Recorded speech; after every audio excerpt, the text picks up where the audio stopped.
This episode on Love is Blind. Mark is very emotionally available. To me, it's a bit of a red flag.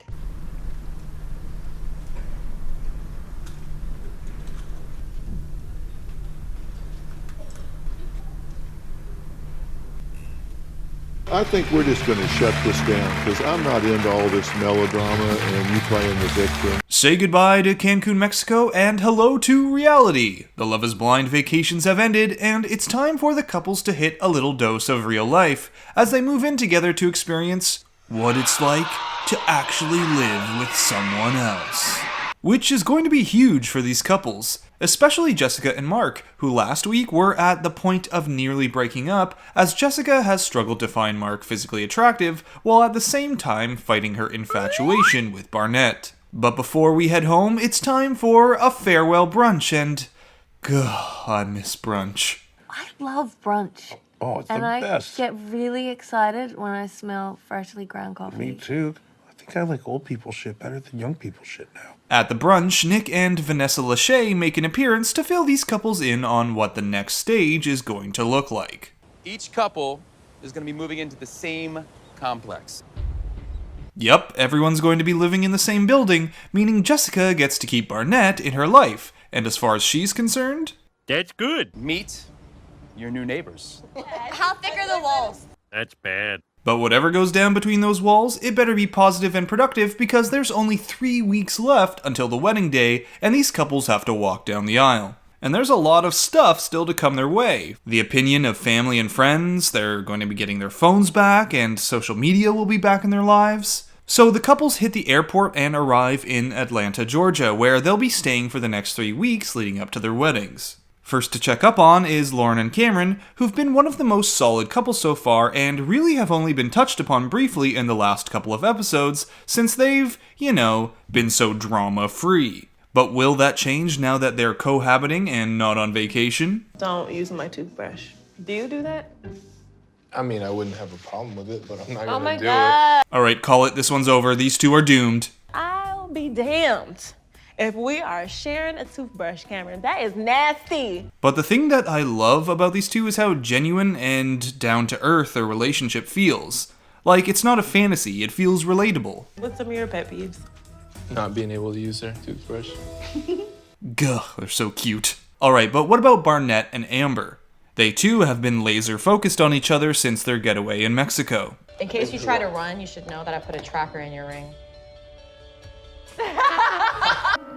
I'm scared. And the topic on everyone's minds right now is family. How will everyone's folks and friends react to the news that, surprise, we're engaged and we're getting married in less than a month? Amber, though, isn't worried because she knows that her mom will see that Barnett is just as much of a goofball as her.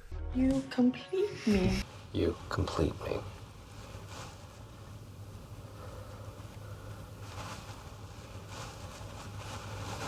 Meanwhile, Damien is busy unpacking Giannina's parade of suitcases, and Kenny's spending some quality time alone, cause Kelly had to leave for work for 2 days. Wow, FaceTiming each other alone in their apartments? What is this, 2020? But the couple I'm really worried about is Jessica and Mark.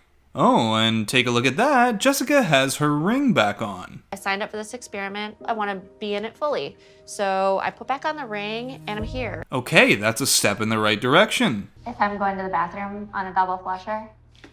Okay, let's take a few steps back. So now each of the couples are going to head back to their respective homes with their partners to see what each other's spaces look like, to grab anything they need, and maybe get some insight on what home life with each person looked like before they had met each other. Oh my god, brown on brown on brown on brown. I've told- never seen this many shades of brown, actually. Which should probably make you feel at home considering the talk you two had yesterday. Mark, everyone poops. Now for Jessica, the age difference is really on display.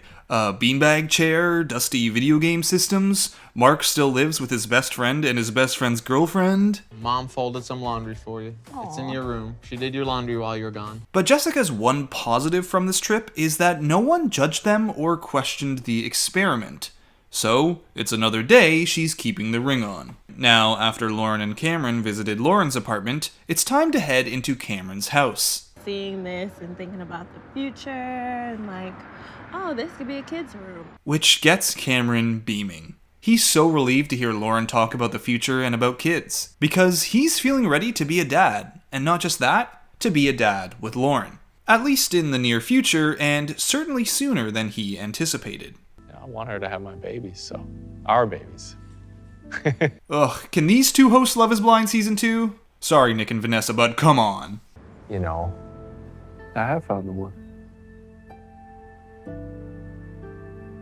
And here come the tears. Next is Amber, who gets to visit Barnett's place and meet his dog. And this episode is where things are really starting to turn to some real-life discussions. And not just the topic of how much Amber spends on makeup, which, for most men, it's always a bit of a learning curve finding out how expensive it can be just, being a woman and having to spend money on makeup. But Amber's got more to share. Then there's my student debt from where I never graduated college. And this is actually one thing I really admired about Love is Blind versus, say, The Bachelor. These kind of real-life conversations rarely make it to the final edit of the show. But here, well, it's all over Love is Blind. How much are we talking about? About 20 grand. Which is actually completely normal and common, and it isn't a problem if you've been budgeting and continuously making payments. I have not been paying on, honestly. You haven't been paying on? Not, no. Now here's a big test for Amber and Barnett. Possibly the largest source of strain on a marriage or any partnership, if not the largest, is dealing with finances. So this could be make or break for these two. Next, it's time for Mark to visit Jessica's home and her dog Peyton. And after leaving Mark's bachelor pad, Jessica is moving the conversation towards kids. Because he's 24, she's 34, this stuff is on her mind and she's not wanting to waste any time when it comes to having children. She asks Mark, "What do you think about that? We'd have a teenager when I'm 50. They'll be in the first half of their 20s when I'm 60. It doesn't scare me. Look me in the eyes, and I can look you in the eyes and say, Dang, time to think of a new way to scare him off, Jessica. What about this? I want to move to California, and you said you want to be at home when your parents need taking care of. Aha, gotcha. I'm not shouldering that burden by myself. Me and my sister are both responsible. And this man can't be beat, which means it's wine time for Jessica, and for Peyton, too. Is that I'm not saying I want you to be a parent. You know what I mean? I'm not telling. Now, after Mark expresses how much he admires his mom, Jessica finally finds her argument, that she doesn't want to be a replacement for Mark's mom. Throw in she also wants a prenup, and there you have it, these two are back on the brink. Alright, but before we finish up this episode, there's one more thing to get to. It's Barnett's birthday, and the gang is throwing him a party. Yes, they're all here, and they're ready to let loose and catch up on how things have been going since Mexico. And while Mark has been gushing to Amber about how lucky he is with Jessica, Jessica is telling Lauren that Mark is, well, he's too emotionally open with her. Wow, that's horrible. So do you have to interest someone else? No. I don't believe you.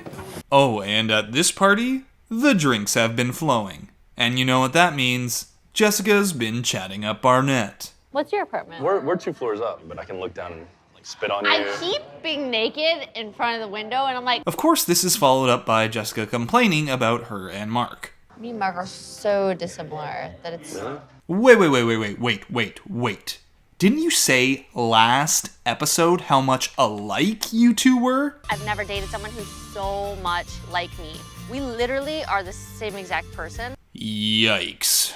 So Jessica spends the next few minutes explaining to Barnett how she just wants to make sure he doesn't dive in with Amber just because he's attracted to her, and then find he's not intellectually compatible 2 weeks into their marriage. Because she cares. Barnett then laughs it off and says, "Boy, we sure are good friends. Good friends. Friendship." Before Jessica finally gets the hint and then heads off back to Mark like this. Love you the most. And Ooh, okay, let's move away to Damien and Giannina. They've engaged in an awkward conversation about the difficulties of this process with Lauren and Cameron, and Giannina is feeling upset about how much Damien is pushing this conversation. And it wouldn't be Giannina and Damien without a comment about something small turning into an absolute blowout. I've been listening. Mother Listen for 2 seconds. I have listened to you since the day. And even Jessica's like, y'all need to take it down a notch. So while Damien storms off, we finish this episode with Jessica just being a gem. After she calls Giannina perfect and Mark says she's second only to you, Jessica, that somehow sets Jessica off and prompts her to say this. I think Barnett is f***ing sexy and like hot. And Mark finally gets pissed. So we end episode 6 with Mark sleeping on the couch and his relationship with Jessica, yeah, about as strong as it was at the start of the episode. So that's it for this recap of Love is Blind episode 6. Hope you enjoyed it. And before we send off, I wanted to give a quick shout out to Lindsay, who just worked 3 12-hour shifts in a row as a nurse. You are an inspiration. And to every frontline worker, essential worker, and person putting themselves at risk during this crazy time, thank you. We love you and appreciate you. Stay safe, take care of yourself, and as always, listen to your hearts. Oh, damn, Chris Harrison, get out of my head. So until next time, Bachelor Fantake, out. Oh my god, brown on brown on brown on brown. I've never seen seen this many shades of brown, actually. Mark, everyone poops.